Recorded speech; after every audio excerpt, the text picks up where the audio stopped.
Buongiorno da Sicilia 24, vediamo i titoli di oggi.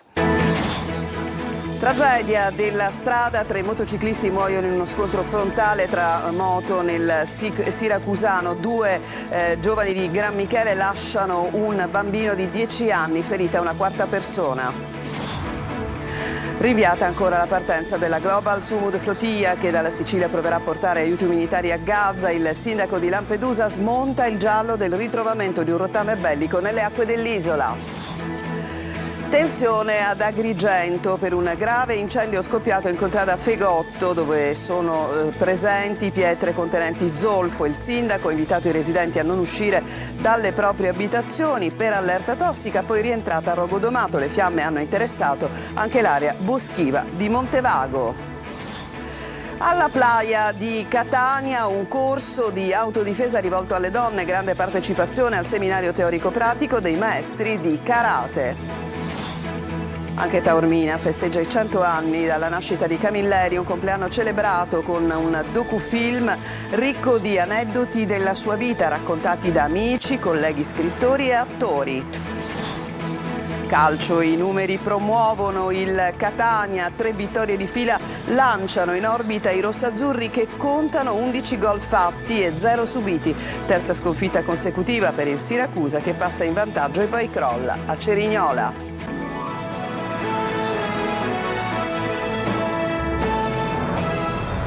Bentrovati, tragico incidente ieri sulla statale 124, la strada che collega Siracusa alla zona montana. 3 le vittime, una coppia di Gran Michele che lascia un bambino di 10 anni e un uomo di Comiso, ma sentiamo il servizio. Una domenica trasformata in tragedia. Le tracce dell'impatto tra le 2 moto sono ancora ben evidenti. 3 le vittime, Nunzio Parisi e Giuliana Briguglio, di 33 e 39 anni, che lasciano un figlio di appena 10 anni e un 40enne di Comiso nel Ragusano. L'impatto fatale verso le 9 del mattino sulla statale 124, la strada che collega Siracusa alla zona montana. Secondo una prima ricostruzione dei carabinieri, sarebbe stata la moto che viaggiava in direzione Buccheri ad invadere la corsia opposta, prendendo in pieno i 2 originari di Gran Michele nel catanese. Di certo c'è che da queste parti si corre troppo. La 124 sta diventando la strada della morte. Da più di 20 anni noi registriamo decine di incidenti da parte di motociclisti più o meno sconsiderati che ogni sabato ed ogni domenica attraversano il nostro territorio. È giunta l'ora di dire basta, è giunta l'ora di fermare questa carneficina. Per questo il comune di Buscemi, competente per territorio, si sta attivando. Su questa arteria, ribattezzata Strada della Morte, servono gli autovelox. E intanto l'elenco delle vittime della strada, qui come in altre zone della Sicilia, si allunga sempre più. E slitta ancora la partenza della missione Global Sumud Flotilla che dalla Sicilia proverà a portare aiuti umanitari a Gaza. Tensioni sono suscitate dalla presenza di aerei israeliani a Sigonella. Luca Ciliberti. Proseguono i preparativi per la partenza della missione Global Sumud Flottiglia. Una quarantina di imbarcazioni si radunerà nel porto di Augusta, nel Siracusano. La partenza per portare gli aiuti umanitari ai palestinesi di Gaza è prevista tra il 10 e l'11 settembre. Gli equipaggi preparano attivisti, volontari, associazioni e parlamentari che saliranno a bordo per affrontare non solo la navigazione, ma anche i casi estremi di blocchi navali imposti da Israele. La Global Sumud Flottiglia è la più grande iniziativa indipendente per portare gli aiuti umanitari ai civili nella striscia di Gaza, con decine di barche a vela già partite nei giorni scorsi da Genova, Spagna, Tunisia e poi più avanti dalla Grecia. Occorre che i beni di prima necessità raccolti dai volontari in maniera così straordinaria arrivino a Gaza. Siamo qui per proteggere questa missione con il nostro ruolo istituzionale, ma chiediamo che il governo italiano faccia la sua parte, come ha fatto Sanchez dalla Spagna. La tensione è palpabile. Nelle ultime ore 3 aerei israeliani hanno sorvolato la Sicilia e sono atterrati nella base militare di Sigonella. Il timore è che siano venuti a spiare la Global Sumud Flottiglia. Lo Stato Maggiore della Difesa, che ha ricostruito l'episodio, parla invece di attività addestrativa nel pieno rispetto degli accordi internazionali. Sempre in queste ore è stato individuato nelle acque di Lampedusa una grossa porzione di un oggetto militare a forma di ogiva che riporta su un lato una scrittura in ebraico. Si tratterebbe di una parte del nuovo OFEC 19, un satellite di osservazione SAR altamente avanzato e lanciato da Israele nei giorni scorsi con lo scopo di migliorare le capacità di intelligence spaziale delle forze di difesa israeliane. E proprio su questo tema è intervenuto il sindaco di Lampedusa, che ha dichiarato è stata esclusa la presenza di qualsiasi traccia di materiale esplosivo o radioattivo.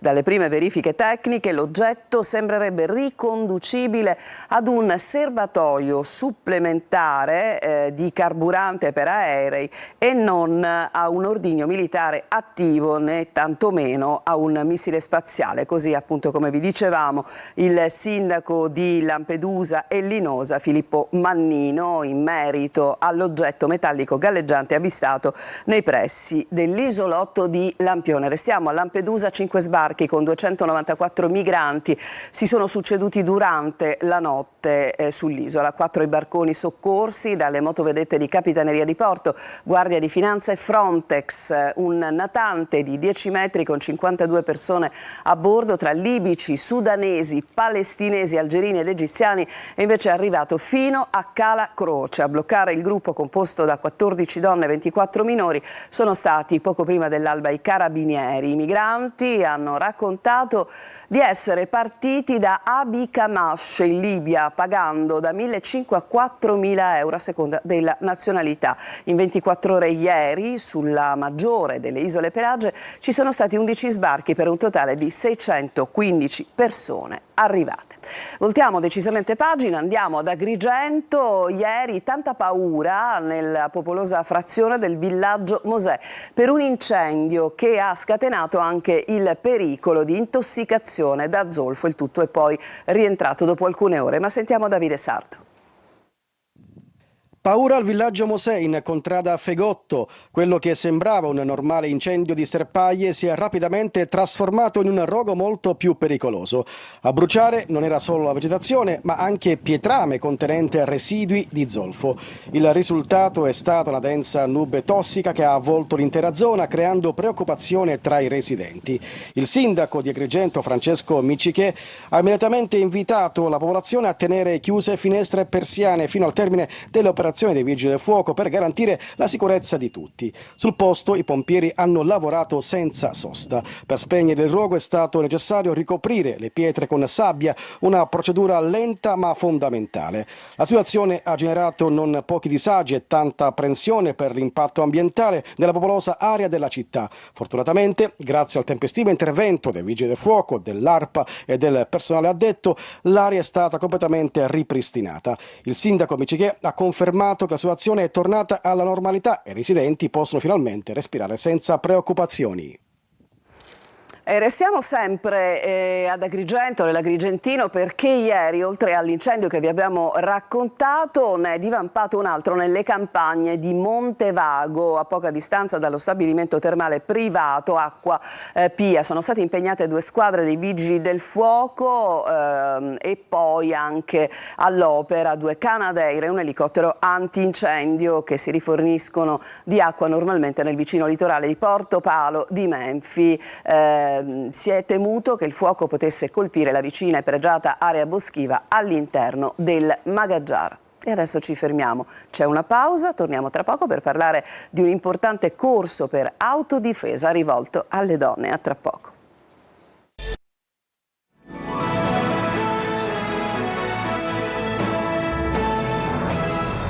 Seconda parte di Sicilia 24, andiamo a Catania, alla Playa, ha fatto tappa un corso di autodifesa itinerante svolto da bravi maestri di karate, il tutto rivolto alle donne per imparare a difendersi nelle situazioni di pericolo. Emanuela Corsi. I casi di violenza fisica e sessuale ai danni delle donne sono in aumento. L'ultimo solo pochi giorni fa, a Catania, dove 2 turiste sono state stuprate da 3 giovani immigrati. Non solo abusi sessuali, ma anche scippi, rapine e aggressioni di vario tipo sono all'ordine del giorno. Per una donna, quindi, è importante sapersi difendere di fronte alle diverse situazioni di pericolo. E questo è il messaggio lanciato dai maestri di karate Emanuele Bruno e Stefano Maniscalco, che alla Playa di Catania hanno tenuto un seminario teorico-pratico di difesa personale femminile, intitolato Donna Forte, promosso dal Comitato Provinciale ASI. Questa è la 5ª tappa, sono dei corsi itineranti per tutta l'Italia, per tutte le donne, totalmente gratuito. Un evento che ha visto la partecipazione di numerose donne. È un'opportunità per tutte noi, donne ma anche uomini, perché comunque si parla spesso della violenza sulle donne, ma comunque c'è anche la violenza sugli uomini. È un modo come un altro per potersi difendere, non solo appunto noi donne, ma da un'aggressione che può capitare in un ambiente di lavoro così come in strada. Se ci aggrediscono, la prima cosa che dobbiamo fare non è gridare aiuto, ma iniziare ad aiutarci da sole. Quindi fare qualcosa, non avere per forza paura e aspettare che qualcuno ci venga a salvare. In un momento storico nel quale sono innumerevoli purtroppo gli episodi di violenza femminile, i corsi di autodifesa rappresentano un modo per incoraggiare le donne a sentirsi più sicure e a difendersi di fronte ad un'aggressione. Adesso allo spettacolo con il buon debutto nel catanese di L'oro di San Berillo, lo spettacolo tratto dal testo di Domenico Trischitta con la regia di Gisella Calì. Un racconto crudo e poetico al tempo stesso che rievoca e celebra il conosciuto quartiere catanese. Sentiamo Luca Ciliberti.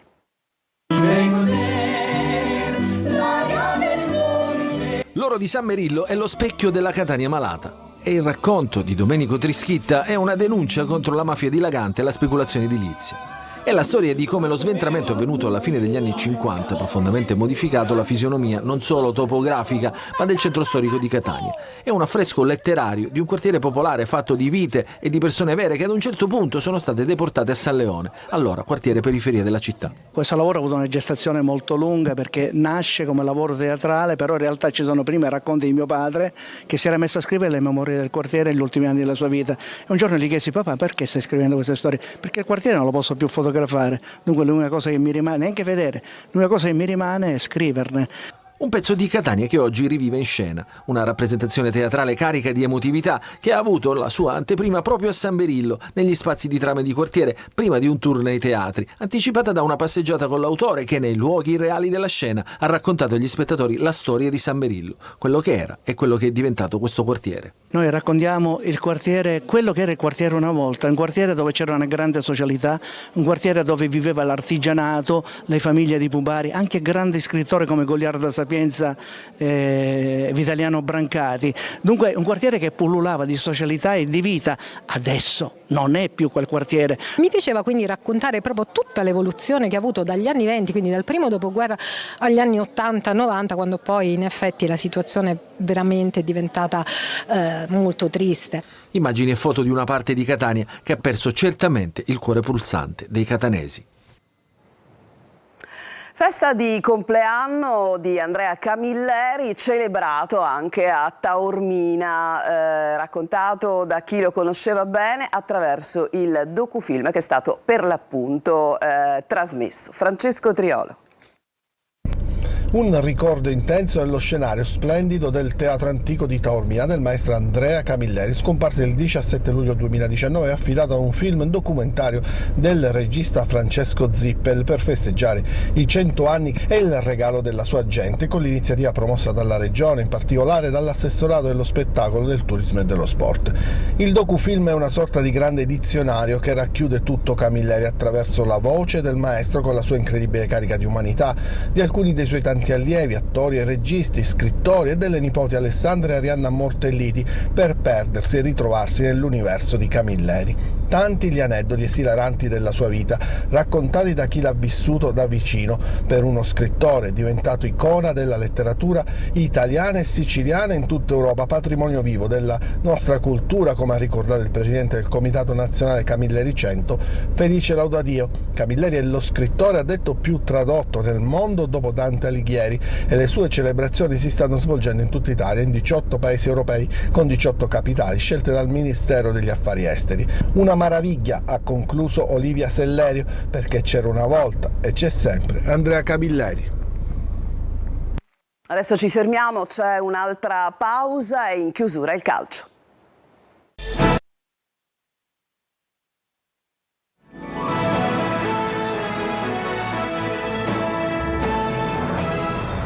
Siamo al calcio e parliamo del Catania e dei numeri che al momento certamente danno ragione al pieno entusiasmo che si vive in Casa Rossazzurra. Ma sentiamo Marco Carli.